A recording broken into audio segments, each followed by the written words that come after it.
Tape 3W suivi d'école au Sénégal. D'accord.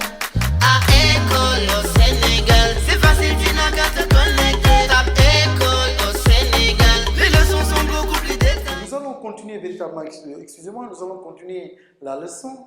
À part le point d'exclamation, nous allons voir un autre signe de ponctuation qu'on appelle le point d'interrogation, qui a pour signe graphique le point d'interrogation. D'accord? Le point d'interrogation, on le voit où? On le voit dans le cadre du texte, à la fin d'une phrase interrogative.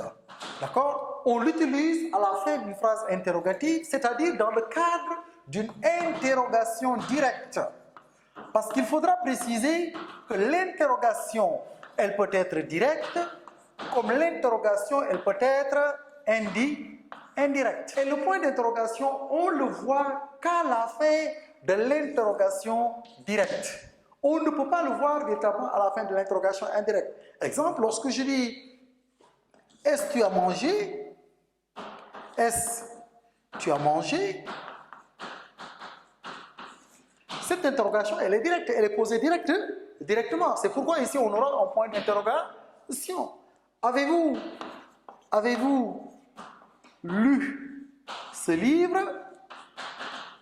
Donc, vous voyez qu'ici, on a un point d'interrogation parce que l'interrogation, elle est directe. D'accord?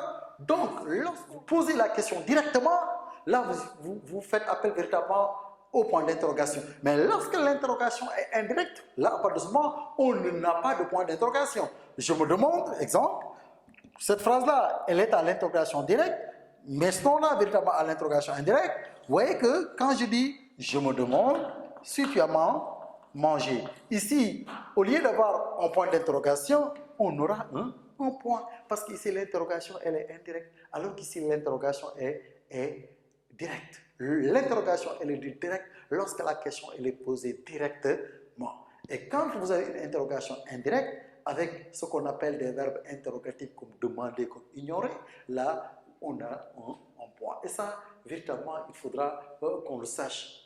Donc, le point d'interrogation, on l'utilise dans le cadre de la phrase interrogative, mais c'est-à-dire lorsque l'interrogation est directe. Donc, le point d'interrogation termine la phrase interrogative. Mais en part le point d'interrogation, on va voir un autre signe de ponctuation qu'on va appeler les points de suspension.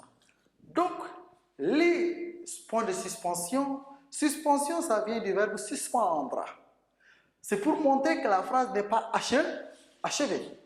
On utilise les points de suspension pour montrer que la phrase n'est pas achevée, c'est-à-dire n'est pas terminée.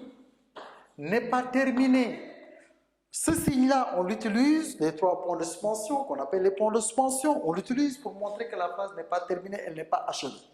Qu'est-ce qui fait que la phrase n'est pas achevée? Soit l'interlocuteur, c'est-à-dire soit celui qui parle, c'est-à-dire celui qui écrit ou celui qui parle, a été interrompu. Lorsqu'on est interrompu, là on peut utiliser les points de suspension. Exemple, quand je dis « mais », virgule, « monsieur ». Je veux terminer la phrase, je suis interrompu. Là, pour montrer que la phrase n'est pas terminée, j'utilise véritablement les 3 points de suspension, c'est-à-dire les points de suspension. Là, c'est pour montrer que la phrase n'est pas terminée. Donc, soit celui qui parle ou soit celui qui écrit a été interrompu, il ne termine pas sa phrase, il met 3 points de suspension. Exemple, quand je dis « mais monsieur », ok?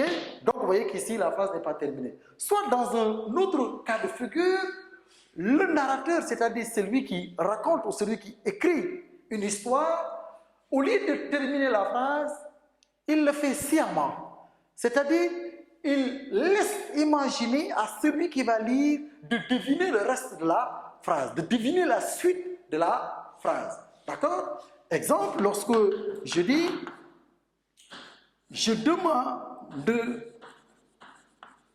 à mes enfants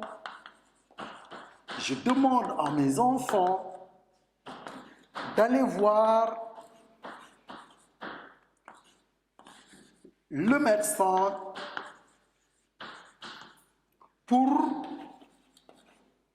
Et là, je mets 3 points, c'est-à-dire je mets des suspensions pour laisser la possibilité, c'est-à-dire créer un suspense ici. Je crée un suspense, c'est pour permettre véritablement à celui qui lit la phrase de pouvoir imaginer la suite. Donc, 2 cas de figure, soit je suis interrompu, je mets des points de suspension, soit j'écris, en écrivant, je donne véritablement la possibilité au lecteur de pouvoir imaginer la suite de la phrase. C'est pourquoi j'utilise également des suspensions, ce qu'on appelle les points de suspension. C'est-à-dire je suspends. Suspension, ça vient du verbe suspendre. Et là, j'arrête pour véritablement laisser celui qui va lire la possibilité d'imaginer la suite.